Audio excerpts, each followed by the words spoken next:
So let me put some context to it.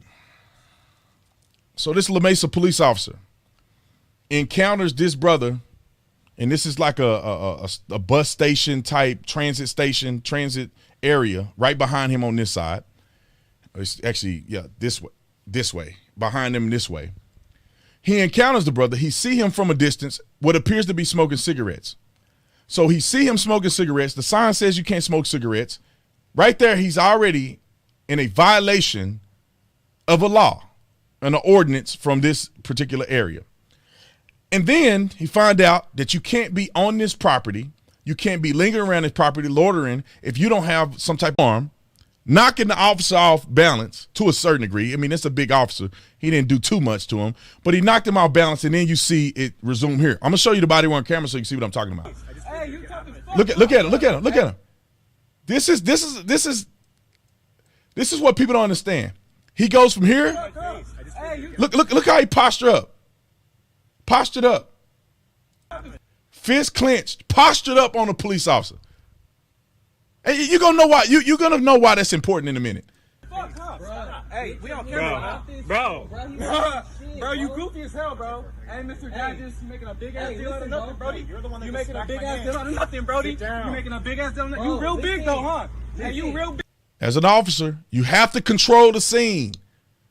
You have to have this guy understand that he ain't finna swing on you. And y'all gotta think it's like 3 or 4 people on the other side of them that he's talking to, all his buddies in the car, that can get out at any minute and beat this officer down, or try to. I don't think they're gonna win that one. But you gotta let these people know that you are in control and that you better not think about swinging on me because you're gonna take a big L. That is called officer safety, officer presence. That's not bullying or none of that. You have to be firm in what you're saying. This guy is not free to leave.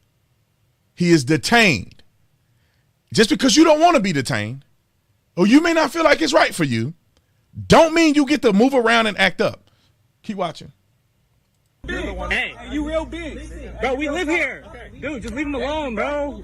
Look at him. Look at him balling his fists up, doing this. He just came over. Hey, where was I at? Where was I at? Right there. I told you, brother, ride the cane, bro. The people came. I'm finna dip. Okay. I have no reason to be detained by you. You detained. Now he getting in the officer's face. Look at him. Look at when a man stand up to you as an officer and they in your face like this. You better believe that this next swing could be him swinging on you. And if you get knocked out and 3 guys over there have his back, you get knocked out with your gun belt, you in trouble.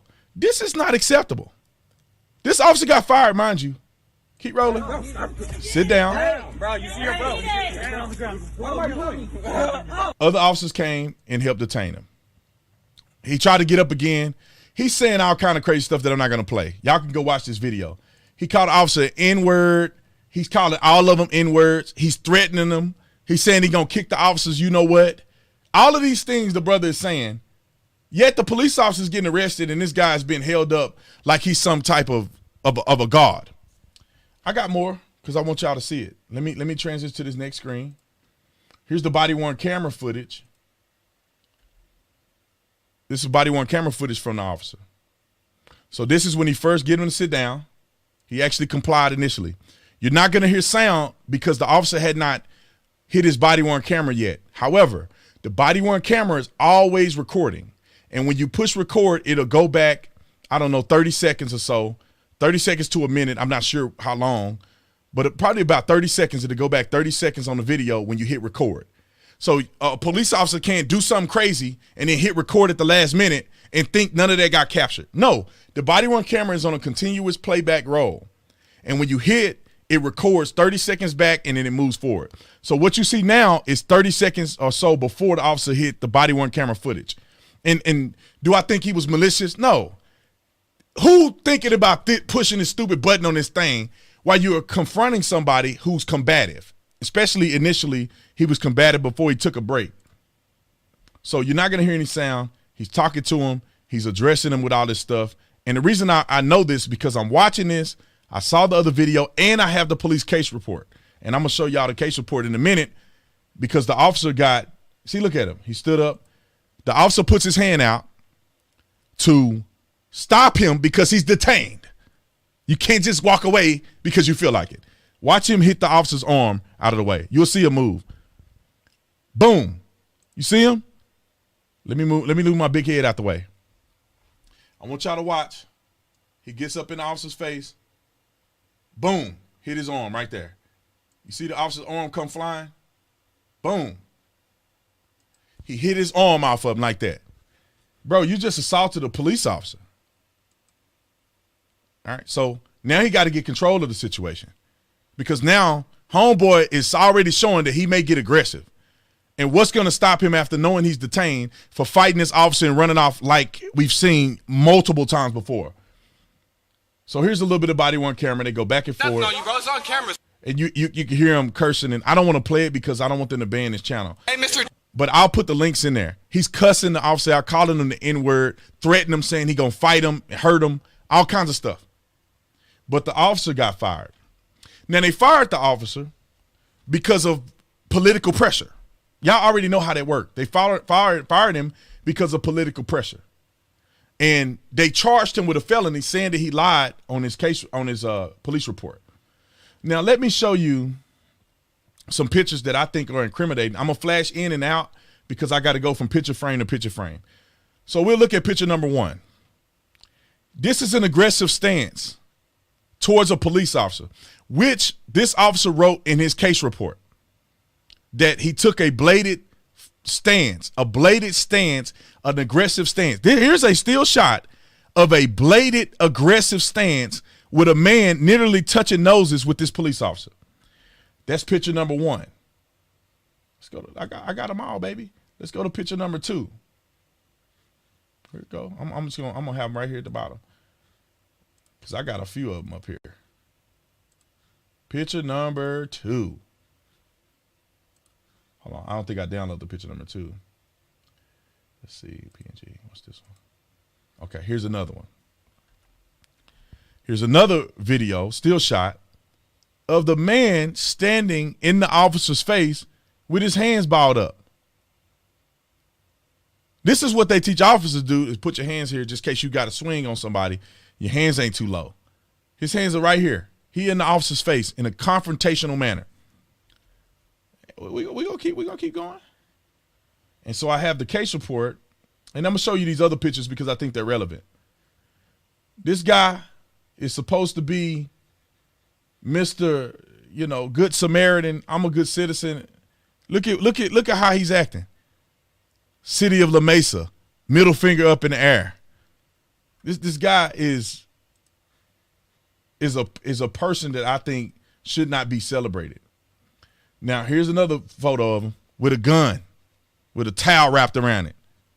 Now, is it negative for you to have your Second Amendment rights? Nah. But when you couple that with a criminal record, and I guarantee you he has a criminal record beyond this, because most people that are not criminals, they don't act like that towards police officers. They just don't do that. You got this stuff going on. Like you bad and thugging, and everybody know what that thugging pose is. This is the character of this individual. Threatening people, doing all kinds of stuff.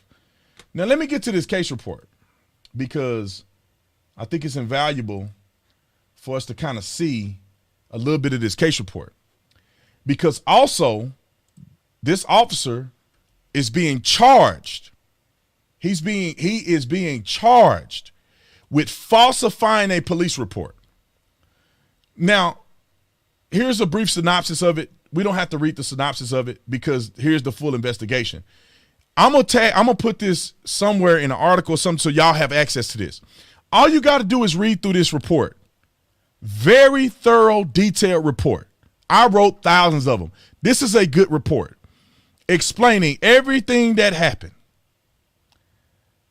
At the time, this sentence right here, at the time I asked the so-and-so, they blanked it out, if he had a valid trolley or bus fare. He stated, no, I ain't using the trolley. But according to 640C PC, fare evasion, he's in violation of that. We can go up here. He's in violation of smoking while on that property. These are statutory things that this officer has articulated in this police report. Keep going. You can see it all. We're gonna put it up on the Tatum report. You can see it all. All of the evidence you need to see is right here. I read it all. Not one time did this officer lie on his case report about what happened at the scene. Y'all saw it. He took a bladed stance. He was in a fighting stance. You have to be able to control the scene. When you are not free to leave, you can't just get up and walk away. We have seen officers get hurt, I don't know how many times, because they let people up, they walk around, then they pull a gun on you. Y'all seen my videos. They pull a gun, they swing on you, knock you out.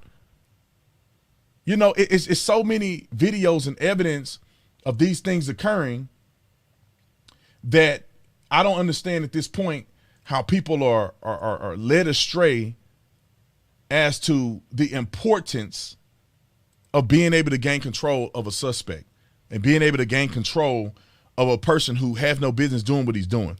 Yet the police officer got fired because he's white. And that's my opinion. And because the young man's lawyer is saying that it's racially motivated. When this officer is on the detail, he has the right to talk to people. That's his freaking job, is to go and consensually contact people. That's the purpose of patrolling. So when you contact him, you know he's violating smoking cigarettes. He don't have a bus fare. He's being detained while you deal with it. He tries to walk away. Now he slap your arm out the way. Okay, there you go. There you go. How many other crimes has this guy been associated with? How many other crimes? How many other things that this guy has been involved in? Probably too many to count. And I think that we as a people should stand up for this police officer. In the comment section,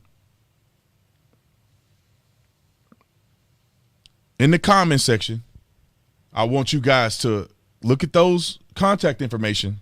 Look at that contact information. Take that. Do as you please with it. It's all public record. There's no doxing. But after you saw this, let them know what you think about what they had done. Because I think it's disgusting that this officer have to fight for his life because of racial, this racial virtue signaling.